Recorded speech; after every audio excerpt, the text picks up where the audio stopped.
우리 한국전쟁 왼쪽 보죠. 탱크 앞에 소녀가 서 있습니다. 아이를 업고 서 있습니다. 그 뒤에 탱크가 다가와 있죠. 누가 미친놈일까요? 누가 미쳤을까요? 아이 업고 있는 소녀 앞에 뒤에 갑자기 나타난 탱크가 미친 탱크일까요? 아니면 탱크가 돌아다니는 곳에 아이 업고 나와 있는 저 소녀가 미친 여자일까요? 오른쪽은 그 유명한 꽃을 든 여인 마르크 리브의 그 퓰리처상 받은 사진입니다. 베트남 반전 시위 때 시위 진압 분경 앞에 칼을 대검을 꽂은 꽃을 들고 나와서 평화를 호소합니다. 총칼 앞에 꽃을 들고 있는 저 여자가 미친 여자일까요? 아니면 꽃밖에 든 게 없는 저 여성에게 총칼을 겨눈 저 군인들이 미친 인간들일까요? 저는 광기의 상황 속에서는 저는 평화로운 일상이, 평화로운 행위가, 너무나 당연한 행위가 오히려 미친 것처럼 보입니다. 다시 질문을 던지는 거죠. 자, 우리는 어떤 걸 정상이라고 생각하는가? 어떤 상황에서는 같이 미치는 게 정상이고 어떤 상황에서는 맨정신인 게 미친 거고 이렇게 좀 취급하고 있는 건 아닌가? 극단주의는, 극단적 상황들은 사람을 집단적으로 미치게 만듭니다. 그리고 미친 상황에서 벗어나려고 하는 행위 자체가 거꾸로 미쳤다고 지목이 되는 거죠. 자, 우리 역사에서 좀 살펴보도록 하죠. 굉장히 어렵습니다, 사실 광기를 정의하기가. 가운데 그 유명한 미스터 선샤인 소재가 되었던 드라마의 대사입니다. 실제로 맥킨지가 이제 호남 지방에 내려가서 하는 의병과 인터뷰한 내용이었어요. 그 의병이 얘기를 합니다. 우리는 언젠가 죽겠죠. 그러나 노예가 되어 살기보단 자유민으로 죽는 편이 훨씬 낫습니다. 이길 수 없는 싸움인 걸 알아요. 언젠가가 당장 내일이 될지 한 달 후가 될지 모르지만 조만간 죽을 거라는 것도 알아요. 그런데 총을 들었습니다. 그는 미친 사람인가? 제가 어떤 정신과 의사랑 이런 문제를 가지고 의견을 나눴는데 그 사람 의견은 미친 사람 맞다. 였습니다. 상황이 바뀌었으니 일본이 이제 우리를 지배하게 생겼으니 자기가 잘 살려면 나와 내 가족이 안전하게 편안하게 돈 많이 벌고 잘 살려면 일본 편을 드는 것이 맞다. 내가 어제까지는 친리파였고 또 며칠 전에는 얼마 전에는 칠러파였지만 이제 친일파가 되겠다. 상황에 가장 잘 적응한 케이스죠. 이완용 같은 사람들. 맨정신인 사람인가? 훌륭한 사람인가? 존경받을 사람인가?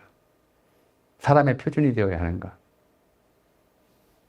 뭐 그러거나 말거나 나라야 망하거나 말거나 그냥 일상적인 소소한 잡담이나 나누면서 이웃과 평온한 일상을 누렸던 오른쪽에 물장수 같은 사람들. 저런 사람들은 또 어떤가? 누가 미친 것이고 누가 정상인가? 아니면 누가 비정상이고 누가 정상인가? 누가 정의하는가? 사실 우리 자신이 늘 이런 좀 고민 속에서 살아요.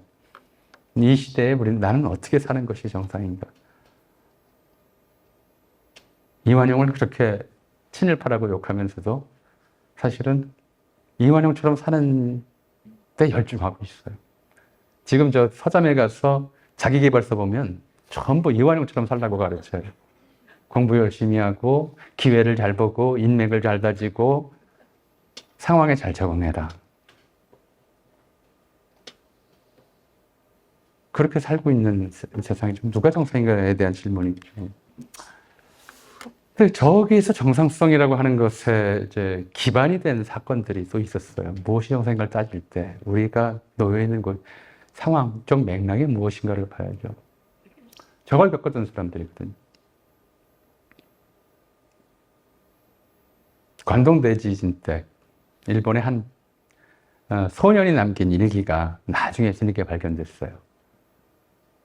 이웃집 아저씨가 평소 참 맘씨 좋고 친절한 아저씨였는데 우물가에서 피 묻은 대나무 죽창을 씻고 있었다. 돼지 잡았어요? 이렇게 물었더니 그 아저씨가 웃으면서 얘기했다. 조센징의 피다. 맘씨 좋고 친절하고 평소에 잘 대해주던 그런 아저씨가 어느 순간 미쳐서 죽창 들고 조센징을 개돼지도 그렇게 못 잡는데 찔러대고 웃으면서 우물가에서 피를 닦고 있었다. 순간 소름이 끼쳤다.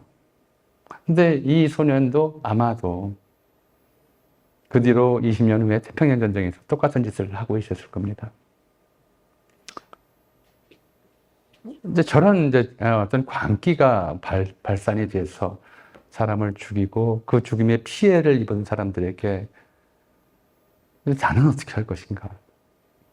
내 이웃이 저렇게 의병을 하다가 의병으로 몰려서 또는 의병도 아닌데 의병으로 의심받아서 저렇게 학살을 당했다면 나는 어떻게 하는 것이 정상인가? 이런 질문들을 던지다 보니까 거기에 공감한 사람들은 의병이 되는 것이고 그걸 무시하는 사람들은 이완용처럼 되는 것이죠. 이완용이 욕을 먹은 이유는 그가 출세를 위해서 살았기 때문만이 아니라 그가 출세를 위해서 자기 동족들이 겪는 아픔을 외면했기 때문이에요. 인간으로서 기본이었던 공감을 상실했기 때문이죠.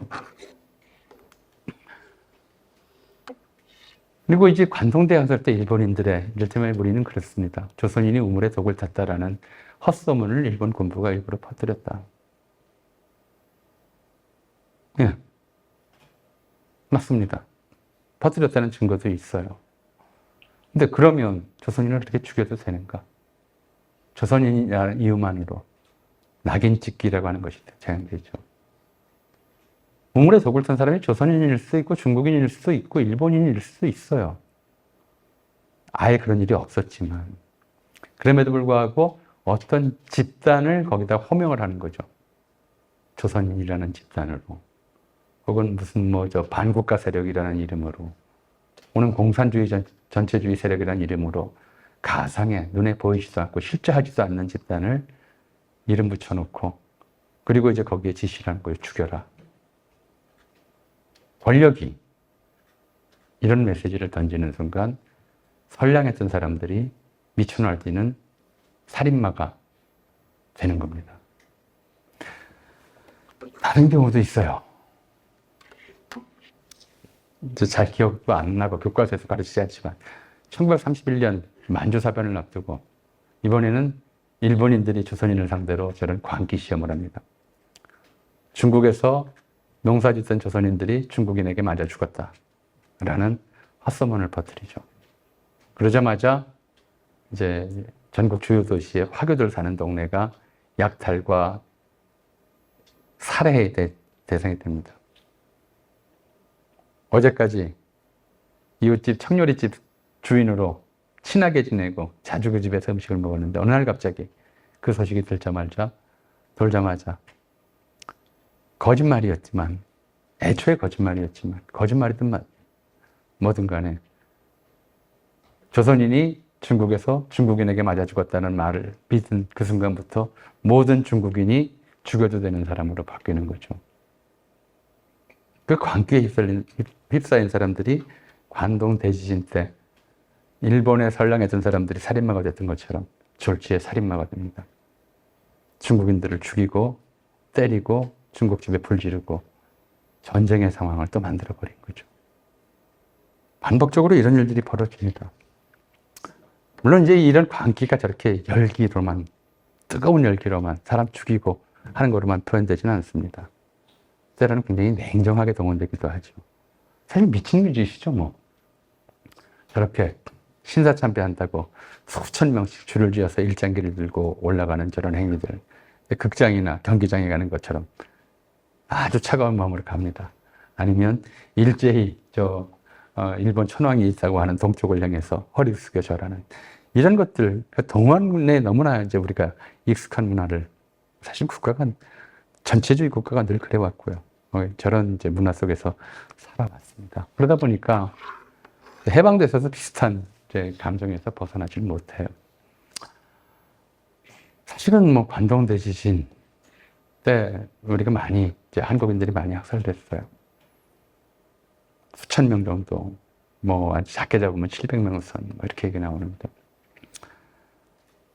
6.25 전쟁 전후에서 학살당한 사람 수의 100분의 1 정도밖에 안 되죠. 의심스럽다고. 때로는 의심스럽지 않아도 제주 4.3부터 그리고 노글리 또는 거창 곳곳에서 벌어진 양민학살, 국민보도연맹 사건 할 것 없이 흥분에 들떠 있었고 사람들 전부가 해방됐다고 어떤 국가를 만들 것인가를 둘러싸고 내부적으로 싸움이 벌어지고 있는데 그 싸움이 그냥 일단 민족 내부의 다툼 정도로 처리를 하지 못하고 생각하지를 못하고 이제 전쟁을 만들어버린 거죠. 참 솔직한 장면이라고 생각해요. 최근 유행했던 100만 명을 돌파했던 다큐멘터리 영화 제목이 건국 전쟁이잖아요. 미쳐 있었어요, 사람들이. 미치지 않고서야 자기 이웃들을 저렇게 끔찍하게, 자국민들을, 자기 민족을 저렇게 끔찍하게 산으로 끌고 가서, 골짜기로 끌고 가서 저렇게 죽일 수가 없었겠죠. 수십만 명을. 저기서 이제 우리말 골로 간다는 말이 생겼어요. 저 군인들에게 잡혀서 지목되어서 골짜기로 끌려가면 이제 살아나올 수 없는 거죠. 6.25 전쟁까지도 이제 이렇게 계속 관계가 고조되면서 이제 뭐 시국대응 전선사상보국연맹이 국민보도연맹으로 이름이 바뀌고 그리고 양민학살이 이제 좌익으로 의심된다고 해서 죽이는 게 너무나 당연하게 여겨지는 그런 상황을 우리 스스로가 사실은 이제 이른바 냉전 체제에 규정된 부분이 있었지만 이제 공포의 앞 사전에 이게 굉장히 위험한 거죠. 상대가 먼저 공격하기 전에 우리가 먼저 공격해야 된다고 하는 그런 강박관념 같은 것들이 사람들의 의식을 지배하면서 집단적인 살인마 또는 살인 행위가 애국으로 둔갑하는 그런 시대를, 그런 시기를 우리가 한 5년 정도 넘게 겪어왔던 거죠. 이 상황에서 제정신일 수가 있겠는가? 낙동강 전선에서 6.25 전쟁 직후에 낙동강 전선에서 참전했던 미군의 한 30% 정도가 정신 이상 진단을 받고 일본으로 후송됩니다. 그 2차 대전에 참전했던 경험 있는 군인들도 많았어요. 그런데도 그 공포를 못 이겨서 정신 이상, 정신 질환을 진단받죠. 미군들의 분석 중에 하나는 이거였어요. 산에 나무가 없다. 민둥산이라 적과 뻔히 쳐다보면서 총질을 해야 되는데 그게 그렇게 무섭다. 몸을 숨길 데가 없다는 거죠. 나무 뒤에 숨을 수도 없고. 누가 좀 이게 전쟁 얘기하면서 할 얘기가 같지는 않습니다만 그래서 전쟁 중에 나무 심기 운동을 해요. 미군이 그 정도였는데 한국군은 어땠을까? 한 명도 없어요. 정신 이상 진단받은 사람이. 왜? 정신과 의사가 한 명도 없었기 때문에. 근데 미군이 보기엔 다 미친 거죠. 저 북한군 포로를 발가벗겨서 저렇게 이제 끌고 갑니다. 이제 광주항쟁 때 비슷한 모습이 연출됐었는데. 미군이 볼 때는 한국군이 미쳤어요. 항복하는 포로를 바로 쏴버리는데 그냥 쏴버리면 되지 차라리. 끌어내서 무차별 구타한 다음에 그리고 끝내 총으로 쏴 죽이는 거예요. 미친놈 아니야. 미군이 볼 때. 그래서 결국 이놈들한테 포로 맡기면 안 되겠다. 이러다가 제네바 협정 위반으로 이 전쟁 자체의 정당성이 무너지겠다. 그래서 포로 수용소를 미군이 관리를 해요. 왜 거제도 포로 수용소를 미군이 관리했냐면 한국군이 미쳤기 때문이에요. 어차피 전 시에는 사람들이 미치는데 미친놈 중에서 더 심하게 미쳤다 생각을 해가지고 한국군한테 포로 수용소를 못 맡겼던 거예요. 미국인들은 당시에 아시아군들, 2차 대전 때는 일본군을 보고 옐로우 멍키라고 그랬고, 6.25 전쟁 중에는 한국군이나 북한군이나 중국군 보고 옐로우 멍키라고 그랬어요. 근데 그 옐로우 멍키라고 부르면서 그 멸시를 했어도 같은 민족을 대하는 한국인들이 훨씬 더 잔인했던 거죠. 미군이 보기에조차. 그런 좀 광기의 시대를 겪었어요. 근데 이게 분단 체제가 고착화되면서 이 광기가 잦아들어야 되는데 잦아들까봐 걱정하는 권력들이 양쪽에 다 생긴 거죠. 어떻게든 이 광기를 부추기려고 하는 전쟁의 기억을 끊임없이 되살리려고 하고 되살리려고 하다 보니까 전시에 완전히 뒤집어진 인간성이 정상성으로 바뀌어요. 이제 이거 문선태의 잉어의 논이라는 책이긴 합니다. 아버지는 학생들과 공무원들이 동원되는 큰 걸기대회 때마다 혈서를 썼다. 그날 저녁상에는 어김없이 푸짐하게 고기가 올라왔다. 예. 가끔 혈서 왜 쓰나 싶은데 저런 메커니즘이 작동을 하죠. 피를 보임으로써 사람들을 흥분하게 만들고 함께 휩싸이게 만들고 그걸 국가가 계속해서 반복적으로 조장하고 그러면 사람들은 이제 전쟁 당시의 인간성, 다시 한번 반복합니다.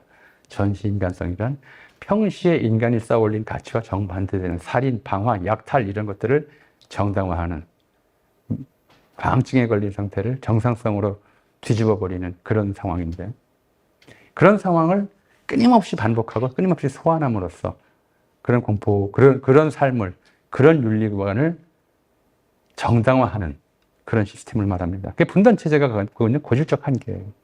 그리고 요즘에도 계속 나와요. 공산전체주의 세력이니 반국가 세력이니 하면서 가상의 인간 집단을 만들어서 공격하라고 지시하는 것이 사람들을 바로 전쟁 상태의 윤리의식에 묶어두려는 거죠. 그리고 거기에 익숙한 사람들은 인생 자체를 전쟁으로 생각해요. 사회를 전쟁터라고 생각하고 이기기만 하면 된다고 하는 그런 윤리의식에 빠져들어가죠.